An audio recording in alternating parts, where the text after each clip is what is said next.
Evet arkadaşlar, hastane inşaatındayız şu an. Borumuzu geçiriyoruz. Bir iki yerde tıkanmamız oldu. Şimdi Mesut Usta'nın ustalığını göstererek bu boruyu kuyumuzun içerisine çakacak.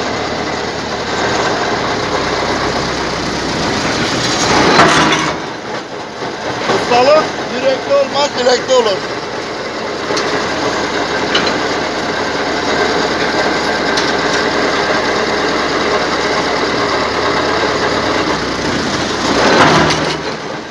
Yavaş yavaş yavaş. Az daha bırak freni.